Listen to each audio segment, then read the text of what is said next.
Hola, sóc l'Alba, tinc 20 anys... Bé, vinc a demanar-vos una cosa, però per això vull explicar-vos una història.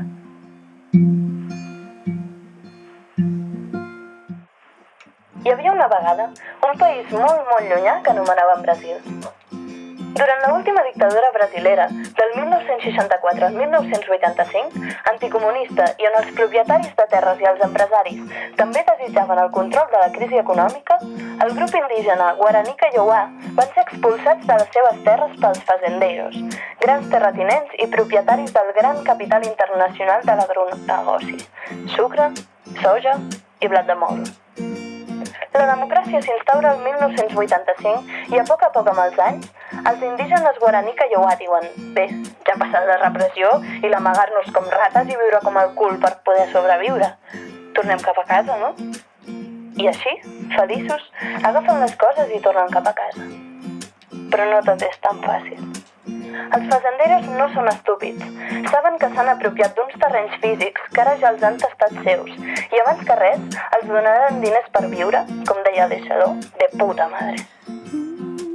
Però i què fem? Aquests primitius de carnaval ens amenaçaran amb llances. Doncs portem pistoles.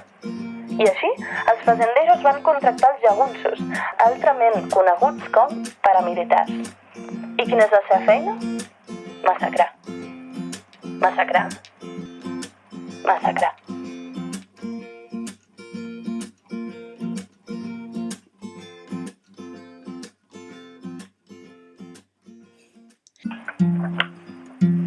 Davant tot, els indígenes Guaraní Kaiowá van decidir fer un crit d'ajuda internacional. Però són petits, molt petits, que no vol dir dèbils, i el seu crit només anava arribant a grupets petits de persones que feien el que podien. Però els anys passaven, i per desgràcia semblava que les armes guanyaven per sobre les mirades, paraules, accions.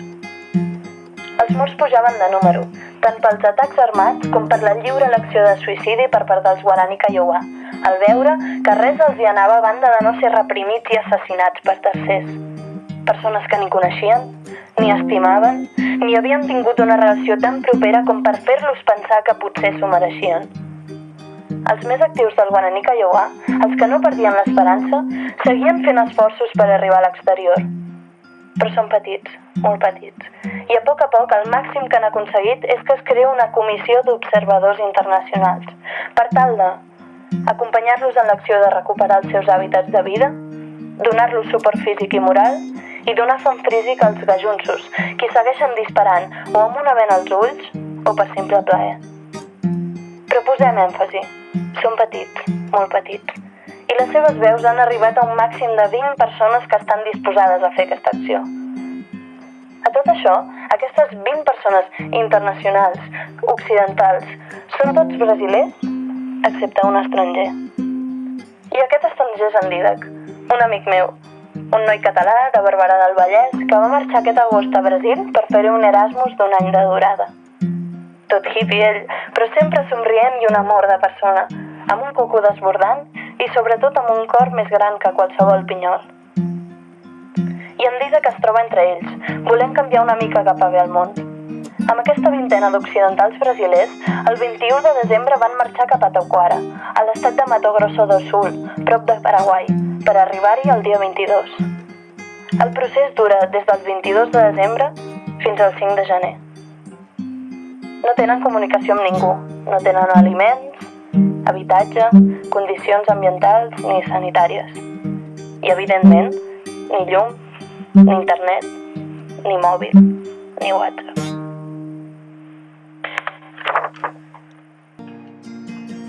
Abans de marxar, el dia 21, en Dídac es va dirigir al seu ordinador per dir-nos un quasi cert adéu als seus amics de confiança.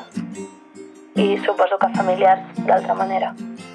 Però el seu adéu no era de tragèdia, era de terror. I no era explícit, sinó que el va dissimular en un crit d'ajuda, una explicació del què està passant i unes majúscules que cridaven que els ajudéssim a fer-ne difusió. Ell no té por de ser assassinat com és probable, a canvi de que se sàpiga què està fent i per què. Ho diu molt clar en el seu mail. Sols necessiten pressió internacional, opinió pública i debat. I com ho aconseguim?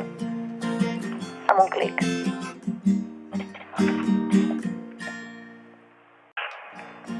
A vegades no tenim consciència del que passa a l'altra banda del món. Restem aquí, el que coneixem com casa nostra, amb les llumetes, sopars i somriures i regals pel voltant. En realitat no està tan lluny això de casa nostra, però malgrat tot, la felicitat abstracta ens enlluerna. Però això és un altre tema. El cas és que en vida gastam moltes vides i no ens demana que el salvem, només ens demana que en parlem. Que tan sols ho difonem, ni que no ens interessi, ni que només sigui el moment de «oh, quina pena, quina desgràcia». Sols que apretem un botó. Compartir al Facebook, retuitejar al Twitter i no sé quines altres opcions hi ha, però malgrat tot, què collons, que no fa falta ni deixar un comentari amb opinió si és que no la tens. Parla d'en Dídac, sisplau. Ja no és per mi, que igualment no en trec res, sinó per l'esforç que ell està fent per la vida de tantes altres persones, que alhora comparteixen món amb nosaltres. Jo no us demano que agafeu l'avió cap al Brasil, ni que us feu subscriptors de res, ni que pagueu ni deixeu les vostres dades bancàries ni telèfons mòbils. Sols ho compartiu. Perquè així generi opinió pública, arribi a la diplomàcia el que un noi d'aquí està en perill de ser disparat i mort per uns fazendeiros que sols viuen per la defensa dels seus terrenys apropiats d'unes persones que, malgrat no viuen en el sistema que entenem, tenen ànima i cor.